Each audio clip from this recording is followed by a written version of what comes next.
Hi everyone, I am here to show you some of the websites that we'll be using for this class. Hopefully it won't take that long. We'll start with OWL. That one should be easy enough. In the overview, I've got pretty much the whole course outline here, but there is a link that takes you to the course outline as a website, which actually is a little more dynamic. So you might want to go to that, and we'll do that in a minute. Let's just stay on here for a minute to make sure we can see everything that we can use here. You've got Perusal, which is really the main website for this course, and we will be going there after the course outline so I can make sure you know how to use it. The gradebook will keep track of your pass and fails for the assignments that you do. Passes will be listed as a 1 and fails as a 0. So there's not going to be any fine-tune marking here. You're just going to be able to see, oh yeah, I've done that, I've passed, or I haven't. There is Zoom and Teams links so that we can video conference. I do prefer Teams, so if we wind up doing online office hours, I'll probably try and generate a link for Teams for you if you don't typically use it.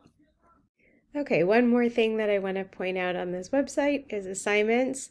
This is really only going to apply if you're doing the B or A track in this course, in which case you will have to do around weekly reflections. You have to do 10 of them over the course of the whole course. And these reflections are in OWL. Also, the final project will be submitted via OWL. All right, so let's try and have a look at the course outline now in its website form. Again, we've got the description, which you can read on your own, objectives, the grading scheme again, which hopefully makes sense to you guys. The idea of tokens, which I haven't talked about much, but we will keep track of this. So you have 4 tokens valid for either a revision for a failed assignment, or a missed assignment. So if you just kind of miss it, depending on how important it is, you might be able to just skip it, or something that you can make up later. Here is the visual for the grading scheme that I hope helps a little bit. Now, the good part about this course website is that the schedules are tailored for whichever track you're doing. If you're trying to pass, you can click down, and this is everything that you need to know for every week of the course. And I've put a little check box here. So if you want to, either copy paste or download it somehow, or print it out in that old-fashioned way, you can check things off once you've done them. And that goes all the way through to the A track, which has a lot more there. But luckily you can just follow whichever one you need for yourself. A little bit about plagiarism and AI.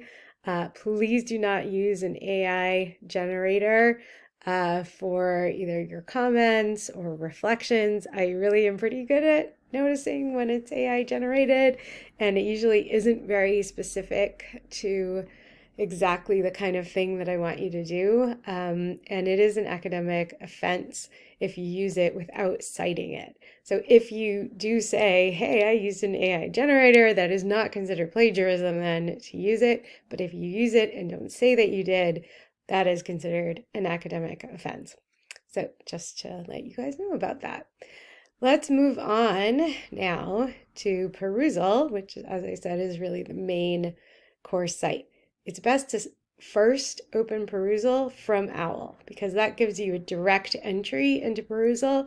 You don't have to make an account for yourself. So let's do that. We'll click through and it takes you directly to our course. So now you can see what Perusal looks like. This isn't really the student view, so I'm going to switch over to your view, which is a little easier for you guys to see and compare to your own view. So This gives you all of the readings and all of the lecture videos and all of the quizzes. Everything is here. So if you ever wonder where something is, probably Perusall. This week is the introductory week, and I've kind of arbitrarily chosen Wednesday as the day I want you guys to get everything done by. That gives us a couple days after in the week still to do some marking, and you still have a full week to do it because you have the end of the week before and the beginning of that week to get things in. For this week, I've asked you to do a practice assignment on Perusall. This is for the C track and up. So you just click on this and it says telling me that I haven't started the assignment yet, which is true for this test student. You just click on this to work on the assignment. And then if, again, you're on the C track and up, you will note that when the assignment opens, there are people's comments on the side. There may not be. If you open it early, nobody may have commented yet, but there are people's comments on the side. You highlight certain elements in the text and comment, and please do this practice assignment because it really walks you through exactly how to do that. So that is the readings on Perusall, but I'll still continue going through the other things that we have here. There is an introductory lecture video that I posted just a little while ago that you guys can watch. The grading scheme infographic is there and a PDF version of the course outline. Let's actually look at what's coming up for next week. That's next Wednesday, January 17th, to give you a sense of what the real course is and not just all the introductory stuff. So for next week, January 17th, the lecture video and the quiz that comes after, and it's just a comprehension quiz. Did you actually listen to the lecture? Did you absorb what was being said? So it's really just informational about the quizzes. That is here. So you would open the assignment to work on the assignment. I'll click on that just to give you a sense of that. It's going to show you kind of how to do this, and this is what the comments look like. You can make comments on videos, but you are not required to make comments on the videos. The videos are really for watching, absorbing, and doing the quiz at the end. So let's get out of here into our, that's the first video. All right, let's get back to home. So if you're just trying to pass the class, that's all you have to do. Every week, you just have to click on these videos, watch them, and take the quiz.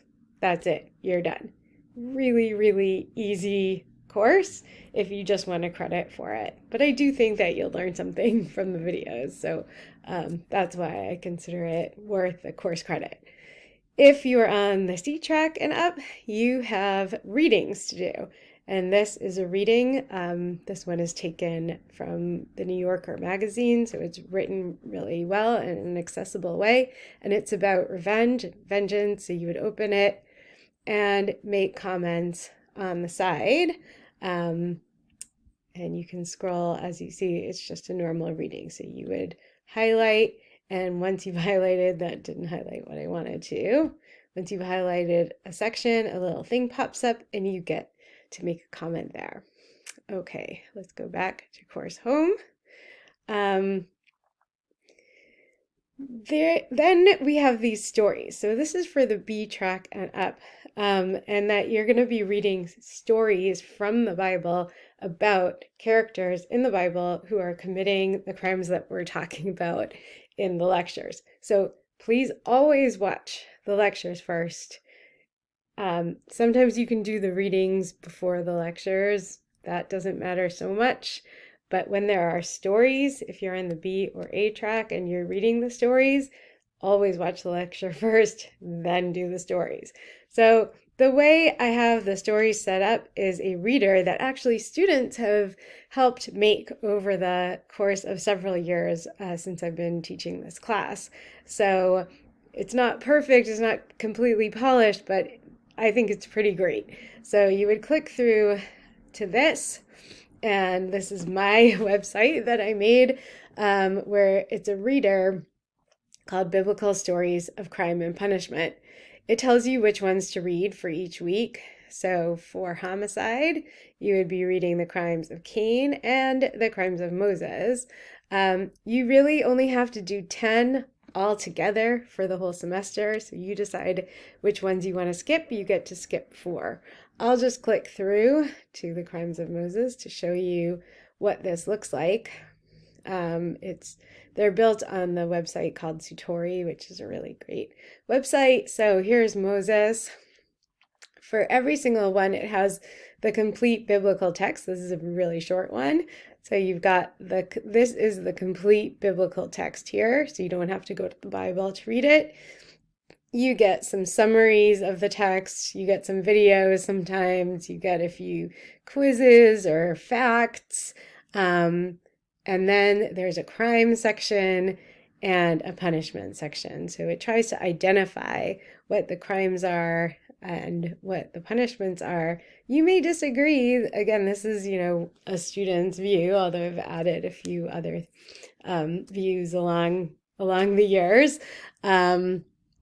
There are some modern parallels and legacy and lessons. And if you're doing the reflections, I've asked you to write a paragraph addressing one of the central questions or issues in that story. And I want you guys to remember this is a secular academic class. I have, presented everything here along with my students' comments, past students' comments. Everything is kind of a lesson for everybody. So in your reflections, don't talk about your faith, don't talk about how we learn about God, but you can talk about how the authors of that story perceived God, because that's an important element to a lot of these stories. So I hope this makes sense to you. If you have questions, you can definitely feel free to ask. Okay, I'm back now on perusal. I've got to keep this video under 15 minutes because I'm using a free screen recorder. So that's what I have to do. There are just a couple more things that I want you to see on perusal. One is that there are one-on-one chats here. So you can chat with me in this section. There's also a general discussion chat. So if you have questions that you think other people in the class might be able to answer, please post here. There are a lot of you. There are 91 people signed up for this class. So if all of the questions just go to me all the time and they're the same question a lot, it can get tiring. But if you ask the whole class, then other people can help and people can share knowledge together. There's an announcements thing. We don't really use that so much. And just make sure that you set your notifications. You do not have, this is a test person. So just make sure that you go into notifications. It would be in your settings. So here, manage my notifications. Sorry, I think I have to move the screen here to show you where that is. Test person. Here we go. So manage my notifications and make sure that you have some notifications on so that you actually get notified about things on perusal. There are a few other features of perusal that you can use, but that aren't essential. But there are notes. So if you want to take notes just to yourself on readings, you can do that as well. Okay, I think we've come full circle, and I think that I showed you all the websites that you do need to know. I'll come back to OWL, and if you guys have any questions, again, either post in the general chat or send messages to me on perusal, and I'll answer them there. All right, see you guys next week.